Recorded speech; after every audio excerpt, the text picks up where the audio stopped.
The list of Pokemon difficulty hacks that I've beaten starts with Blaze Black 1 and ends with Fire Red Omega. As proof of my victory, I've hung up those games' badges on a pin board, and I plan on doing the very same with every other region. This is not the Drayano Gauntlet, Sacred Gold is next in line, and yes, I'm starting on attempt 3.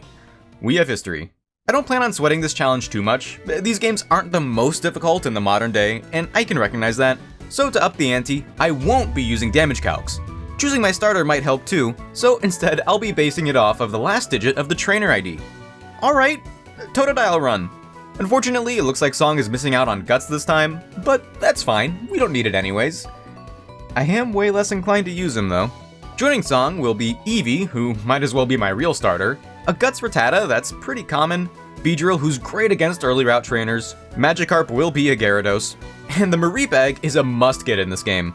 Though we kinda got lucky there, because that gift is randomized in the revamped version. Yeah, this isn't the Drayano Gauntlet, but I'm still using the hacks they used for it. I like the quality of life, what can I say? Those aren't the only encounters we got, but the point is, great Pokemon are not uncommon, even this early on. And the crazy thing is that none of them even matter yet. After beating the Elders of Sprout Tower, I can evolve Cake the Eevee into any of its forms, and this time, it's Glaceon. Unsurprisingly, another early game behemoth. Awesome. Let's go, Cake. Okay, the naming theme is You're So Blank, You're the Birthday Blank. But also, I do regret naming the evolution Cake. Glaceon's power is paraded perfectly in our first gym fight against Falkner. Cake must have higher EVs than his previous incarnations, because I've led with a Glaceon before in previous attempts, but never have I been able to do this fight damageless just like that. Man, maybe I'm just that good of a Pokemon player now. Though, no matter how much I've improved over the last couple of years, this upcoming Bugsy fight scares me. There are a few more encounters we can finagle, such as the Rock Smash encounter Nosepass from the Ruins of Alph, but he won't be enough. I will say we got incredibly lucky afterwards, because in Union Cave, the encounter is Aeron. I was actually fishing for that because Steel and Rock is so great in the early game. But that's not all. Kaiju also comes with Headbutt. Being able to headbutt trees early on opens up the encounter pool a lot. Birds are great for checking Bugsy, and happen to live in said trees, but we ended up with someone even better. With the hair across? That's kinda crazy. Someone check on me in 30 days. I don't think the universe is gonna let this slide. Mold is shivering with the effects of being poisoned. I wonder who did that. That's weird. This team of 6 is probably about as good as it could be for Bugsy. Aside from maybe having a Flareon or Quilava. I feel incredible. And the Guts boosted Mold validates that feeling with his first OHKO against Butterfree. Heracross's only fighting move is Counter, so it's very likely that they only use Bug Bite in retaliation. Continuing the trend of not worrying about accuracy, Mold just keeps on biting. He was prepared to do this against Falkner, and I think he had gotten antsy when he wasn't let out. Heracross coming out first gave me great information. The fact that she didn't get one-shot by Firefang lets me know that Pinsir won't either. It's not the most elegant matchup, but after intimidating, Soda could just slug hits back and forth with Pinsir and remain relatively unharmed. Yanma is next on the chopping block, but given Flaffy's lower stat spread, Frosting's best possible contribution is Thunder Wave. So when their U-turn crits, my heart stops for a second, but then Frosting goes above and beyond and paralyzes Yanma with Static. From there, Beedrill enters, and gets paralyzed as well. Do not ask me to do this fight a second time. Cake checks Beedrill, especially with their speed being fractured, but Serene Grace didn't enable any paraflinch combos, and apparently we were risking crits. But Cake has a secret second ability in Shell Armor. 15 out of every 16 turns anyways. With Yanma back out, I've got a great opportunity to switch to one of my rock types and begin setting up. Birthday Cousin, who's so nosy, takes this chance to get Omni boosts. He proves to be astronomically better than his Fire Red Omega rendition, because even though we never get the Omni boost, we got something better. A sweep. Bugsy has no one left in reserve to damage Cousin, and that's our second badge deathless. On the way to Goldenrod City, the team grows even stronger, if you could believe it. Freakachu the Pikachu, Pinata Bat the Turtwig, and Planning the Growlithe are a few solid additions. The level 34 Wurmple from the bug catching contest was also tempting, but alas, I didn't think Frosting would survive a bug bite. The revamped version of Sacred Gold also just hands you all of the grindable items and TMs to save you time. And as someone who would usually just have to painstakingly add these to the save one by one, I gotta say this was satisfying. So satisfying that I decided to walk all the way back to Mahogany Town and get surprised the Spiritomb. I was thinking about getting the random Hoenn starter or a headbutt encounter instead, but Spiritomb is so unique and cool, I just couldn't pass it up. But what I should have passed up was the optional battle against Lyra in the stairway to Goldenrod's underground. Granted, I might have been a little too aloof with everything going so well, but come on, it was just Lyra. The plan was to sweep most of her team with Mold, and looking back, I really could have. He took down the first two Mons just fine, but Ninetales came out early and I didn't want to risk my Rat. In hindsight, between Raticate's buffed speed and Ninetales' minus speed nature, we would have been fine. But oblivious to that fact, I switched out to Surprise on a Confuse Ray, and said Confusion plus Flamethrower did way more than I anticipated, which meant that I had to switch. Planning, who's evolved thanks to a Firestone from the department store, tags in, but his best move is Double Kick as Ninetales has Flash Fire. Off of a modest nature, it's not much. Cousin almost clutches up like he did against Bugsy, but we did lose a roll and just activate their berry.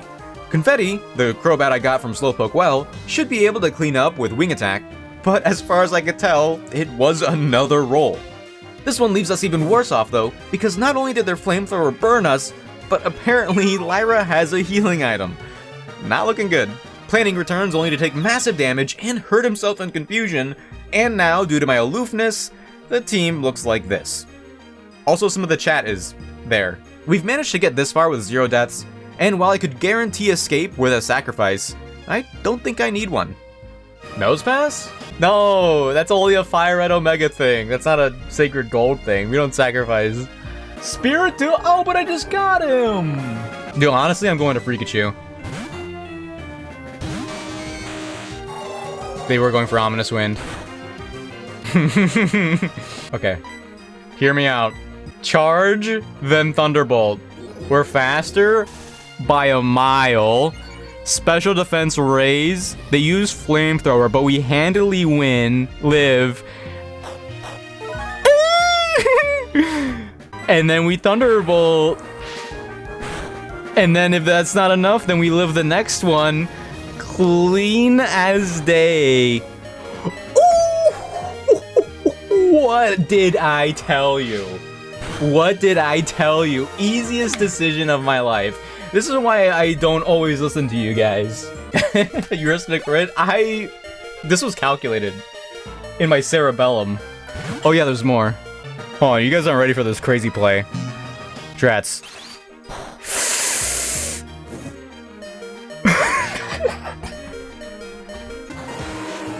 No one has to die.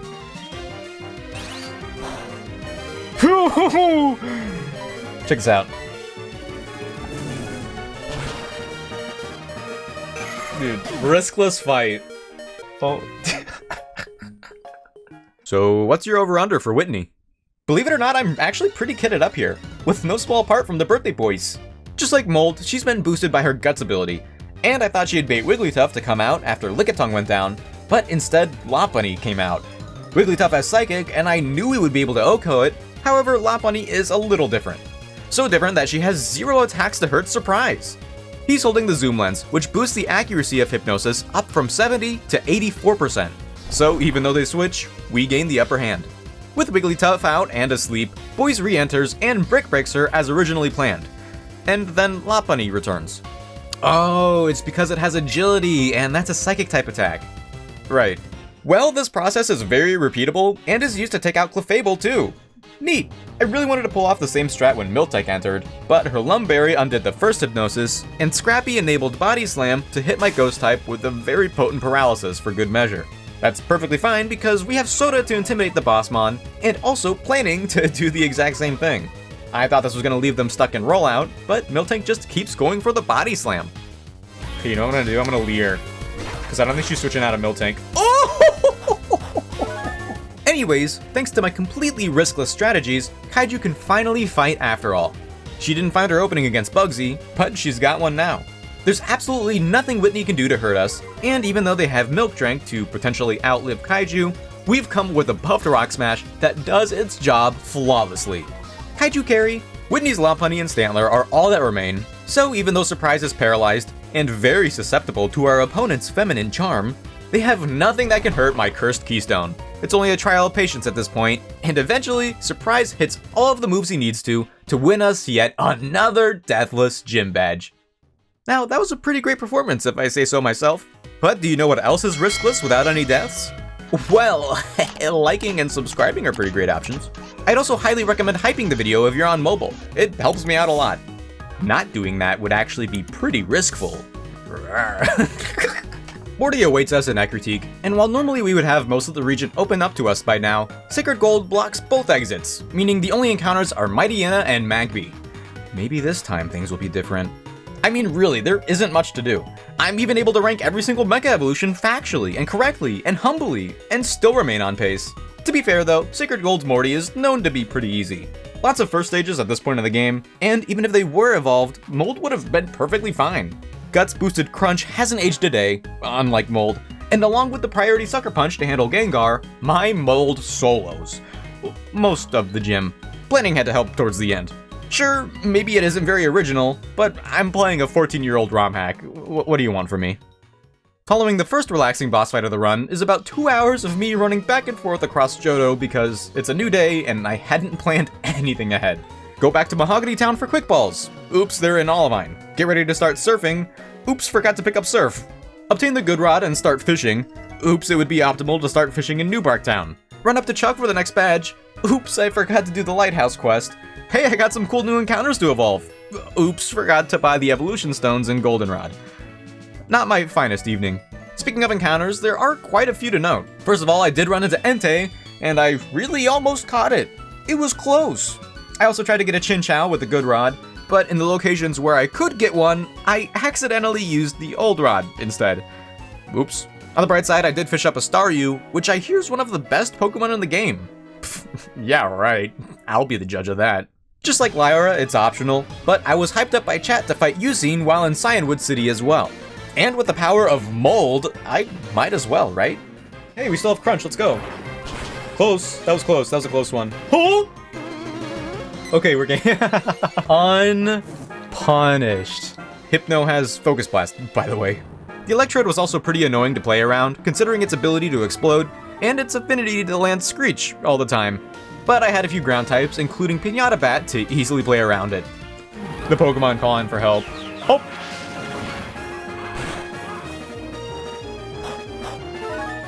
Risklessly.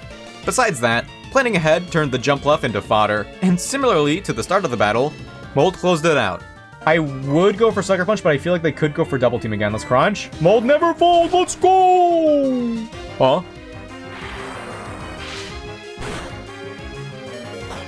Let's go! I'll Sucker Punch. Safe, so free. How you feel, Mold? Yeah, light work. If there's any takeaway I've received from that battle, it's audacity. This is probably one of the best boxes I've had in a ROM hack ever. And even beyond that, I've got Mold. Okay. Oh, I have the Choice Band too, I forgot about that. Hold on. Okay. I don't think you guys need to hear me out because you already hear it too. Banded, Stab, Guts Boosted Facade is an otherworldly strat that I came up with for my rat. You won't find gameplay like this anywhere else. Especially considering Raticate's speed buffs, there's a non-zero chance that Chuck's fight is a repeat of Morty. A large part of me wants to fully commit, but I have other Pokemon that need to see the light of day sometimes. Surprising's fighting immunity sends Hitmonlee crashing, and now more than ever, his Hypnosis into Dream Meter strat is beyond reliable. And even beyond that, Surprise seems to be completely unbothered by the para from Bounce. I really wanted to continue rotating my Mons, but Chuck just really wanted me to try again using Spiritomb. Well, if you insist. Hitmonchan actually has counterplay to Hypnosis, as its substitute would make him immune, and that's why I sent out Soda, who essentially hardwalls their moveset. They don't even have Thunder Punch, it's crazy. Fire Punch Burn would be abysmal. Ice Punch Freeze would be even worse. You're not gonna believe this, but I gotta get Soda out of there.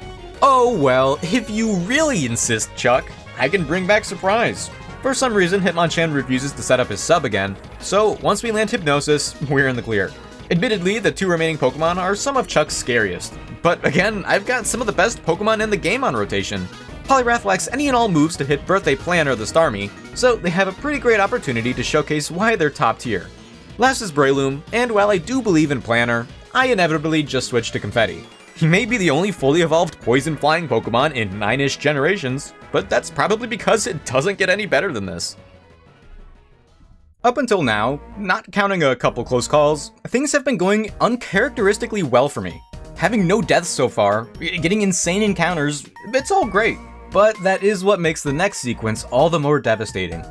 If you're unfamiliar with Sacred Gold, Team Rocket takes over the Safari Zone, and I'm forced to partake in a plethora of extra battles before the next gym. These include multi-battles with the help of some of Sinnoh's NPCs, new single battles against Rocket admins, and a combination of both to cap it off. I've been dreading this section, and even with all of my preparation, there are several instances where I encounter a travesty. Going play-by-play through every single battle would be a bit much, so let's just skip to the parts where everything went wrong. After we get a couple great encounters, of course. The first hiccup of many came from the very first admin fight. Executive Petrol leads his fight with Eradicate, which opens up the opportunity to bring Cousin the Nose Pass. Truthfully, I just wanted an excuse to use him, and outside of landing Thunder Wave, I probably could have, but a crit hustle-boosted Crunch did way too much and forced me to steer early. We inevitably got the job done, but the extra damage that resulted, plus the other extra damage from the Skunk Tank somehow surviving an Earthquake, began to really build up. The real tragedy came from the many pivots we had to do playing around Wheezing, which, thanks to a turn 1 poison, eventually led to the demise of our beloved Frosting. RNG ran rampant in this fight, leading us to this position, which did include some nice saves to be fair, but this was only the beginning. Executive Ariana was another problem. On paper, given Pokemon like Magmortar and Starmie, we should have been fine. It was especially nice that Surprise landed Hypnosis as he usually does. Great start. The problem arose when Honchkrow got a crit off of her very first Brave Bird. I thought with the resistance, we could live at least one, but actually, Freakachu had been out-freaked. Not using a damage calc means that these risks are being made all the time, and this one certainly wouldn't be the last. The final multi-admin battle is the scariest and pits us up against a close combating Zangoose. My multi-battle partner, Riley, exclusively uses Pokemon that will be one-shot by that move. In order to not get swept, ideally I'd outspeed and take them down turn 1. A speed-buffed, choice-banded, guts-boosted Facade off of Mold would be as strong as an opening as it's ever been. But somehow, our 107 base speed met with their nature-boosted 90 base speed as a tie, meaning Mold died turn 1 for nothing, while Riley just set up Swords Dance. Not only did that death hurt more than all of the others, but there isn't a single way out without another one. I have 2 Pokemon that are at least faster than Mold, and while Firecracker isn't my strongest, I had to go for the magnet-boosted Thunderbolt. Even after the defense dropped from close combat, Zangoose survived and finished off Absol. Our only saving grace was Static Paralyzing Scyther, which is great actually. Riley sends out Lucario, and I proceed to take out the Zangoose before it could do any more damage. Scyther survives a Blaze Kick to set up Double Team, and this is where the game really begins to test me. I understand the next sequence of events, but in the moment, everything just felt so awful. Houndoom has Fire Blast. If I want any chance at playing around that, besides aiming for a crit, Firecracker has to abstain from attacking to set up Light Screen. Fortunately, it is enough for us to survive one hit, but of course, it gets the burn and puts Firecracker on a timer. They will eventually go down, so we might as well keep up the pressure. But as we're going for everything we possibly can, instead of Aura Sphering the Houndoom, the biggest threat, Riley opts to use Blaze Kick on Scyther. And he misses a total of 3 times. I know they see the kill, but I'm sure Aura Sphere would have been fine on Houndoom too. After Firecracker dies, Planner helps us crawl out of the fight, and Riley does eventually land the Blaze Kick. Riley... Okay. It can be done. Wow. What are the odds? Dude, we're out. But my psyche is way worse off now than it was at any other point in the game. Could a better Nuzlocke have evaded all of this? Well, maybe. But could Albert Einstein have used a slot machine better than me? Maybe. And the anguish from that entire stream had all cultivated into our attempt in fighting Jasmine. Typically, she isn't bad as long as you have fire types. And let me tell you, the Choice Scarf Delighter had a very real chance to sweep. It didn't quite work out, which is fine, but it led me to pivot to Pinata Bat to pick up the slack. He ended up taking a little bit of damage from her fortress in the process, which was my first mistake. The second mistake was sending him back in against the Magneton. They were the final Pokemon at this point, and Pinata Bat's immune to Thunderbolt after all. But I only received one final slap in the face of the night, which materialized in a Magnet Rise to dodge Earthquake, followed by a critical Flash Cannon that was just strong enough to take out a Mon that I was gonna heavily rely on for the rest of the game. Yes, I should have brought Starmie to the Petrol fight. Yes, I could have used Ampharos against Honchkrow if Frosting survived. Yes, I could have double-checked Mold Speed IVs. And yes, I should have just switched to Candles, my Manectric, on one of the most obvious Magnet Rises in history. We've all got our off days, and mine took the death counter from a 0 to a 5. At the end of the day, people have beaten this game without even encountering the mons that I've lost. But this section isn't nearly as scary to me as the Radio Tower. Pinata Bat was going to be a key player there, and now I'm beginning to question my ability to get past it. Against my better judgment, I decided to continue the run 1 week later. I didn't want to put off the rest of the Nuzlocke any longer, but I was sleep deprived and exhausted from work. The sleep deprived part might be partially my fault, but the show must go on. I'm whining about the fact that I have a job because it is relevant, by the way. I'm not on my A game, and it'll be clear after I get my encounters. Overall, I didn't get anything too crazy. Notably, there was no Pseudo from Mount Mortar, but there was a Golbat who almost killed Surprise. There were a couple other mons that I got from interacting with the wrong encounter table. And finally, I hatched the Togepi egg, as well as the guaranteed Lucario. And low-key, they're the only ones that really mattered. Unlike the previous Team Rocket section, the hideout sequence remains mostly unchanged. The battles technically ramp up, but the new level split and my recently acquired game knowledge helps me optimize these matchups. Petrol is back, and each of his Pokemon are taken out one by one. There was a little bit of gambling at play, but ultimately he wasn't very difficult this time. Executive Ariana is also back, but this time I'm accompanied by the multi-region champion Lance. I would like to claim that I did more work, but credit where credit's due. He did land a handful of Thunders and Fire Blasts. I won't show them all because they have animations that last a while, so you'll just have to take my word for it. Or check out the live tab on my YouTube page where you can find every past broadcast of this live stream challenge. Like and subscribe. Price's gym battle is where two of my problems began to catch up to me: my game knowledge and my exhaustion. The plan was to lead with Figure, my now Lucario, to utilize choice specs to take out as many mons as possible. Price's new Mamoswine will likely tag in right away, and while I believe Aura Sphere could take him out, I'd like to 1v1 him with Oatmeal to Hippowdon, and afterwards get Figure back out there to sweep. He's got the best coverage after all. However, I once again have to steer. Oatmeal takes way more damage than I had hoped, so even with Leftovers recovery, I need to switch. Not the best team to have in this position. I have no choice but to switch to Planner, and no crit means we survive the Earthquake. While Mamo does go down, we aren't safe just yet. Lighter almost makes up for my Magmar from Fire Red Omega by dealing with Frostlass and forcing them to waste a potion. That's pretty cool. However, my Dugong counter was Planner, and because of all of their unaccounted for damage, that's not exactly an option anymore. Well, Price forced my hand, but I could at least get Figure back in one way or the other. He would have died to a crit, but without Frostlass in the equation, we could just spam Aura Spheres and sweep. So it would have been really nice if I used it. This is where my exhaustion came into play. It wasn't even a misclick. For a brief moment, my brain told me that Flash Cannon was the play. But Dugong's water typing neutralizes steel type attacks, and I lost Lucario for no reason. Not even a real lesson to learn here, the situation just sucks. Between planning and Cousin, picking it out of the fight isn't that difficult, but now I'm even more worried about Giovanni. Given my suboptimal performance, one could say it's in my best interest to call the stream for today and come back another time.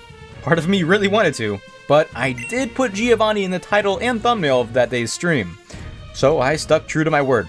The battles leading up to him, again, were super manageable, and this time the level cap went up to 50. So every grunt and even most executives could be out-leveled to give myself an easier time. Petrol's continuing to give people with a little bit of hair on their chin a bad name, so I put him in his place for the final time. The same goes for our rival. I did have to add Helium to the team, our Bellsprout Tower encounter, to counter Meganium with Sludge Bomb, and while I forgot to teach the Sludge Bomb TM to her, I was unpunished, baby! Executive Proton begins to ramp up the challenge with the inclusion of his own Tauros, but this one's not nearly as bad as Giovanni's. A couple Intimidates along with some pivoting with Kaiju made the matchup pretty free. Side note, Kaiju's been really coming in clutch in this section. He's been an amazing tank, and while Cousin would play a similar role, Kaiju is able to keep up our offensive momentum at the same time. Second to last is Ariana, but it's the same song and dance. Being evolved, Cousin does show up to counter her terrifying Honchkrow, and her Milotic is outplayed by Helium. Huh, is Gengar secretly really good? And with that, we're finally here. While this is attempt 3, I haven't shared much of the first 2 attempts up till now. That's in part due to the horrible overlay I threw together 2 years ago, bleh, and in part because the first 2 attempts ended in this exact same spot. I'd gotten burned out grinding to get to this part twice, just to lose both times the same way. And afterwards, back then, I had absolutely no idea what recourse I could make to improve my performance in these back-to-back battles, as I was evading the damage calculator even back then. But I'm older, I'm smarter, and I moisturize a little more often. This 6v12 is incredibly difficult, but this time, I truly believe I've solved it. There aren't many leads in my rotation that are great for both fights, but the Birthday Boys is by far and large the best opener. Typically, her speed would be her downfall, but thanks to the Choice Scarf elevating her, she outspeeds Zangoose and gets the Oko with close combat. Her typing baits Archer's bouncing Gyarados next, so we've got an easy switch to Soda, who is equipped with Protect and Thunderbolt, which is the nastiest combination this particular opponent could ever hope to see. Machamp is baited into using Stone Edge, but Kaiju would have taken 0 damage even if it landed. A little bit of Protect stalling proves that we're baiting Cross Chop now, even if Earthquake is also 4 times effective. So there's an opening for Planner to enter, and use our Specs boosted Psychic to take him out as planned. Drapion was the Pokemon that perturbed me the most while I was planning. His coverage and sheer offensive presence made me super nervous, but then I remembered that I caught Shelder on one of the 1 million water routes in the game. Present's otherworldly defense stat easily gives her the edge in this matchup, but Archer sees that clear as day and switches to Scizor mid-matchup. Being at full health, Soda intimidates Johto's main character, and even though Scizor sets up Swords Dance, Soda decides to forego missing Aqua Tail. How nice of her! Now upon Drapion's return, Present does so as well, and uses the Skill Link enabled Icicle Spear to take them out. Last up here is the Focus Sash Houndoom, which was yet another problem to play around. While it's frail, taking them out in one hit is not an option. I predicted they would at least set up Solar Beam or Sunny Day, but either way, Present was always going to be sacrificed here. I take no pride in it, but it was a necessary choice. I was at least hoping to break their Focus Sash first, but I really should have cut my losses and used Ice Shard.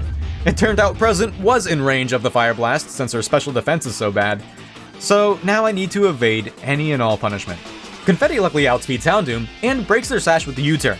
I expected Houndoom to attack with Fire Blast, but instead of tanking a hit, Planner switches in on Sunny Day. Don't get me wrong, we still outspeed, and Planner is holding the choice specs. I fully believe Surf can kill from this range, but the safe play is to always switch to Voice. Houndoom never uses Fire Blast on Planner, and both Solar Beam and Dark Pulse would do nothing to my early headbutt encounter. She outspeeds from there, and makes way for the Giovanni fight. Believe it or not, while this fight is way tougher to plan for, I'm so much more confident in our ability to win this time. Unfortunately, we do get healed in between battles, removing Boy's Guts boost, but after tanking one Fake Out, her Choice Scarf still enables her to knock out Persian in one go. I was a little iffy on whether or not close combat would do the same for Kangaskhan, but Boy's powers on and pulls it off. Way to go! The heartbeat of Giovanni's team is baited out next, and sadly it was part of my plan for Boyce to go down here, just like Present. There aren't any safe pivots, and if I too heavily rely on Intimidate switching, then I'm just risking crits. Boyce's out was to land a crit or have Tauros miss his attack, but we weren't so lucky. You deserve a nice long rest, boys, because you did your job perfectly. Over the years, I've avoided many conversations of these ROM hacks in the spirit of not getting spoiled game-breaking strategies. However, one Pokemon always broke through the noise about how run-defining they are, and that's Starmie. Tauros is in heal range, but Planner remains to have their choice specs equipped. No matter what Giovanni does, the Raging Bull staring us down is obliterated by Surf every day of the week. His remaining Pokemon all have glaring weaknesses to water types, so by hitting the same button a couple more times, I've finally conquered Giovanni, and I'm officially playing on a new PB. It would have been really nice if we could have avoided any deaths, but it's my job to make sure those sacrifices weren't for nothing. And I believe we've still got the right mons to do it. I'm trying to beat a difficulty hack of every generation of Pokemon. Today the plan is, yes, my light source is a lamp with a shirt over it, Ignore that part in the reflection. I'm trying to, I want to set up, I want to show off more badges. We got Gen 1, we got Gen 5. We're going to get the Gen 2 badges today. Easy peasy. Even though we're, like, I still don't even have the 8th gym badge, but I think we're fine. I did a little bit of prepping. We should just be straight into it. Should be easy peasy. Good to see you guys, though, by the way. I would very much like to wrap things up with a bunch of amazing late game encounters, but to be honest, most of them are misses. For example, Bell Tower's Ditto isn't doing me any favors. I love Mammal Swine, but I could have really used a sweeper like Jinx or Delibird. Not joking. And we can only get Ice Shard with a Swine Up delay. And to be honest, I didn't really want a Route 45 encounter anyways.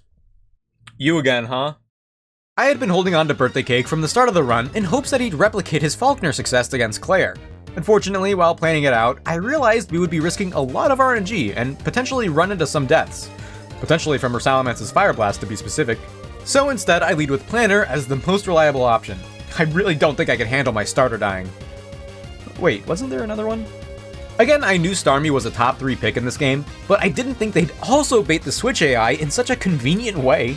Using our Bolt Beam strats, we breeze through the majority of the gym fight. Of course, we don't have as good of a matchup into Kingdra, no one does, so I pivot to my relatively new Milotic. Clown is bulky enough to offer a little support, and clutch up the Hypnosis. We can't do much more from this position, but I do have another Mon who happens to have a Choice Band boost. Easy peasy, lemon squeeze. Guys, Knife has this. Okay, while I'm so tempted to risk it, instead I play it smart and switch back to Clown to try again. Kingdra stays asleep on our second attempt, and Knife's Mega Horn lands, leaving them in the yellow. And then they swagger again. Well, I think you've seen the whole strategy by now. Clown lands 3 out of 3 Hypnosises, and Knife finishes the job. You know what? Starmie might have competition for this game's best encounter. In addition to the 8th Gym's TM, there's yet another reward awaiting us in Dragon's Den. Usually it's just a Dragonair, but Sacred Gold Revamped has changed it to a random pseudo-legendary. I'm excited because I love randomized gifts like this, but I probably should have known to begin with that what I get would be the one that I wanted the least. Hey, at least we're keeping the tradition going. Just like in Fire Red Omega, this is probably one of the worst Salamances I've ever seen. Welcome back, Dragon Egg. Ultimately, there are only a couple last things to do before taking on Sacred Gold's Elite Four, the first of which is to prove ourselves to the Kimono girls. This evolution gauntlet is nothing to scoff at, but believe it or not, I've got the perfect lead. Illumise. I caught Mixtape around the Whitney split, and didn't plan on using her ever. Actually, chat was practically begging me to use Knife instead, and I don't blame them. Beedrill is a top 0 Pokemon to be fair, but Mixtape is better here, in my humble opinion. Umbreon can be taken out with 2 Bug Buzzes, while Mixtape undoes their Toxic with a Berry. We go blow for blow with Espeon and pull through, and Leafeon is more physically defensive, so they went down just as easily. Beyond that, we can't rely on Mixtape as much, so Lighter switches in to handle Glaceon. Flareon then actually breaks my ankles. While he does get taken out, thanks to Sunny Day and Fire Blast, he also does massive damage to Lighter and Oatmeal along the way. That leaves us in a horrid position for the final 2 Mons. Without Oatmeal safe to take on Jolteon, I guess I need to keep Mixtape in there. Healing the damage off with Moonlight is no big deal, and their double teams are wasted because Mixtape locks in and attacks them anyways. I know I sped up there, but trust me, that's pretty much what happened. Lastly, Vaporeon is actually a problem. I found out that Planner would be dead to a crit if we stayed in, so I wasn't doing that. And then Soda almost did die to a crit. Uh-oh. Yet again, my only out is Mixtape's otherworldly aura, because upon her re-entry, Vaporeon just sets up Acid Armor. The following continuous use of Moonlight cancels out all of Hydro Pump's damage and PP, and then because we're faster, it's completely safe to spam a couple Bug Buzzes to get the win. I'd like to see Beedrill do that. Easy peasy lemon squeezy, all because of Illumise. Ho-Oh is next, and theoretically I should be able to run from the fight, but the Fury Phoenix wasn't having it. Even almost got a couple KOs in the process, but I found another out, eventually. While I was running this part of the challenge, I planned on skipping over all of it. Normally it's so easy, I can validate doing that for the vanilla games. The only reason we haven't gone to the Elite Four by now is because of the stress and close calls Sacred Gold has been providing. For example, I'm showing the final trainer fight before Victory Road, but this time it's for a different reason. I made a pivot incorrectly and got Kaiju killed. I'm actually really bummed about that one. Alright, fine. I should probably take the final rival battle seriously. At a glance, I thought it would be super easy to hard counter his whole team like I've done in the past. And, like, that is the case for a lot of it, but man, that Magmortar and Kingdra look nasty. Yo, if I had Swampert... I was actually really hurting for a Magmortar counter, so I took some time to get the final 2 Pokemon of the run from Route 26 and Victory Road. Now wait a minute. Wait a minute. Not only is Barada the Quagsire the Magmortar counter I needed, but she's also an Elite Four contender. Oh, I also used Cousin's Magnet Pull to try to get a Magneton or Metang from Victory Road, and it didn't work. By this point, I've gotten pretty alright at Gen 4's Switch AI. I've done my studying at least somewhat, and now feel completely ready for the rival. Cousin, for one, is my resident Honchkrow counter. I used to have 2 of those, but don't bring it up, please. But for the same reason why I am not protecting in that scenario, I will not be protecting when the Meganium Kingdra comes out, is what I meant to say. Meganium has a decent type matchup and Earthquake. Thought he would be next, but apparently I don't know anything about Switch AI. Party Hat is my special tank, but more so than that, he clutched up some hacks. Kingdra wouldn't be able to break through him through sheer power alone, so they yawned while we kept firing off poison jabs. Our second one actually got the poison, which was incredible because Party Hat was not waking up, and I'm not sure what I would have done otherwise. Surprise is perfectly ready to handle not just my rival's Alakazam, but also Gengar. Given how frail those 2 are, the Choice Band might have been overkill, but the Stab 80 base power priority Sucker Punch obviously got the kill on both opposing sweepers. Loving how great Surprise has been throughout this run. Magmortar is here, and I hesitate to send out Barada as I'm almost certain a Will-O-Wisp is headed our way. But the birthday boy himself wants in there, and what the birthday boy wants, the birthday boy gets. The birthday boy also got burned. Our Yawn strat is our best out, but the Psychic plus Burn Chip really racks up. Once they fall asleep, we start doing damage, but Magmortar is faster, and if he wakes up, Barada will be in trouble. The optimal play is to switch to Mightyena, but Barada wants to let it ride. Alright, Magmortar wakes up to land Psychic, but Barada lives on 4. Surf's sequel knocks them out easily, but then Barada's burn makes it mutual. If only someone could have predicted that. Specs boosted Sludge Bomb from Helium one-shots Meganium, no problem. And with 10 total deaths, we finally made it to the Indigo Plateau. Once the deaths started on this run, they really did not slow down. Unlike my typical playstyle, I plan on overpowering and sweeping most of the Elite Four if possible.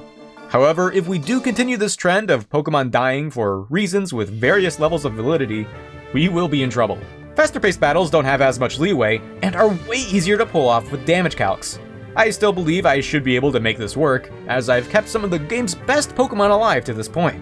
Soda the Gyarados is one of the de facto Dragon Dance sweepers, and with her insane move pool, she can contribute just about anywhere. Tablecloth is a pseudo-legendary, regardless of what the stats he was born with have to say.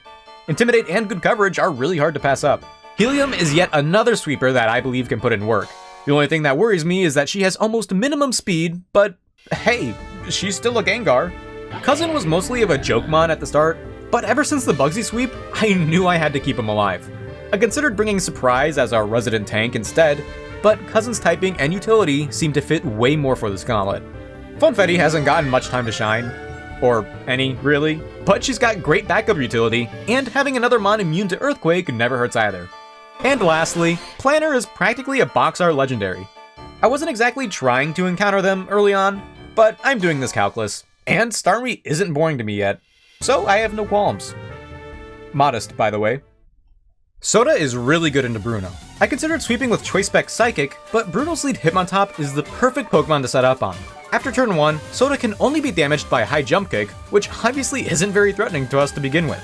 For the very first time, I took an opportunity to Dragon Dance to max stats at the start of the battle and proceeded to one-shot all 6 opposing Pokemon. It didn't feel as satisfying as I had hoped, but we've got other challenges awaiting us, and this way I don't waste any time. Because Sacred Gold lets you challenge the Elite Four in any order, Koga ends up being next. And although Tablecloth has horrible IVs, he's still a Salamence. His fly into Venomoth simplified a lot of potential sleep powder shenanigans, and as he was the recipient of the Earthquake TM from Victory Road, Muck and Tentacool were easily disposed of as well, however low our attack is. When it came to the levitating Wheezing, Cousin was a great counter between his Thunder Wave and Power Gem. Somehow he was so good that it triggered a switch from Koga. Not at all sure how, but with Toxicroak out, we get a free switch back to Tablecloth. Earthquake does what it does best, being selected in battle, and this time Crobat comes out next, for some reason. Either way, we're back to Cousin, and even though the Crobat has Heat Wave, and Wheezing has Fire Blast, it isn't enough to stop Cousin from using Power Gem a few more times. In a perfect world, we'd be seeing a similar back and forth against Will.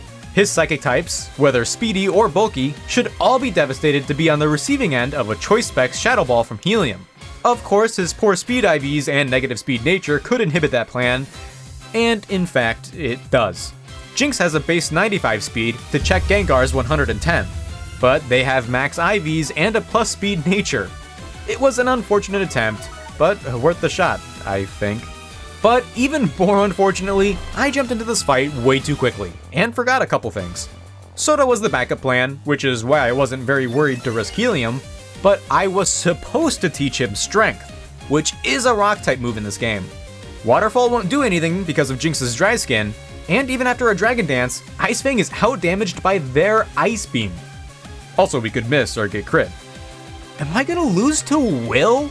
Soda stays in for one more turn to put Jinx into heal range. On the bright side, we can't get crit by a lovely kiss, but on the dark side, we were given some lovely kisses. Will is gonna heal now, so I have a chance to send someone else out, and I need to take it even if the matchup isn't very desirable.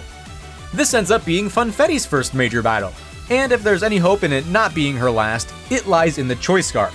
Her Tri-Attack is the first to fire off in this matchup, which is great, and while it'd be even better if Jinx got paralyzed, Funfetti still manages to survive an Ice Beam in the red. Demon down, but we still need to find a way out. I think from this range it's a random move, but they have Ice Beam, Psychic, Earth Power, Charge Beam. Planner has the Wakan Berry, if they do go for Charge Beam, and we could Surf. I think I go to Planner here. We had a berry to weaken Charge Beam, but Planner only ends up eating a resisted Ice Beam, which was probably for the best. Afterwards, they managed to one-shot the Lunatone with a Surf, which I wasn't entirely expecting, but if Lunatone falls to that, then a Soul Rock for sure will too. Xatu, on the other hand, worries me with Thunder Wave, as that would heavily hinder my resident Water Shuriken. However, after surviving an Ice Beam, they just use Air Cutter, which doesn't crit. Ultimately, whether or not they crit didn't matter, because once we came face to face with Gardevoir, I knew I had to switch. Cousin tags in to eat a Thunderbolt, which paralyzes him right away, so we return the favor with Thunder Wave. Normally you would be encouraged not to do this thanks to Gardevoir's Synchronize ability, but we've got the upper hand with Protect and Leftovers anyways. Also, we're already paralyzed. The two heathens start slugging each other back and forth on every turn that they don't remain fully paralyzed. Power Gems, Thunderbolts, Earth Powers. Ultimately, Will wishes he had put any held items on his Mons at all, because with Protect and Leftovers, Cousin heals way more than they hurt. Last is Slowbro, who threatens Surf, but that just calls for a return of Tablecloth, who simply takes them out after 1, 2, 3 total flies that all land and don't miss. Had I just given Planner the Choice Specs as well as the Shadow Ball TM, or just given Soda Strength like I said, this fight would have been long since finished. But other than Helium, I guess I was unpunished. And now with Karen, there was no way we would be sweeping her. I had to save this fight for last as usual because it could go so many different ways. She's got a lot of priority and disrupting moves, yet she still doesn't have much for Funfetti. While she doesn't have the fairy typing yet, Aura Sphere is still an amazing move in this game, so Karen's lead survives one, as well as the second one thanks to the heal. But she doesn't lock in her priority move anymore, and we risk 0 crits. Honchkrow is as countered as ever by Cousin, so they didn't stand a chance. Houndoom sets up Nasty Plot on Planner's entrance, but is decimated by Spec Surf anyways. Spiritomb is surprisingly soloed by Cousin after she gets paralyzed. I'll take it. After T-waving the Absol, Soda successfully 1v1s the Misunderstood Omen, and finally, Umbreon is actually kind of annoying. Double Team, Toxic, Dark Pulse flinches? She's trying to outstall me, which would normally be a huge problem, but not for this team. At the end of the day, we always had 2 Mons in the back with Aura Sphere that never misses, but Soda of all Mons pulled through. After setting up a Dragon Dance, while the Umbreon was hard to hit, we only needed to land Waterfall twice. Pretty soon, Soda does so, and we've successfully defeated every member of the Elite Four, with only the champion remaining. And pretty soon, that champion will be me.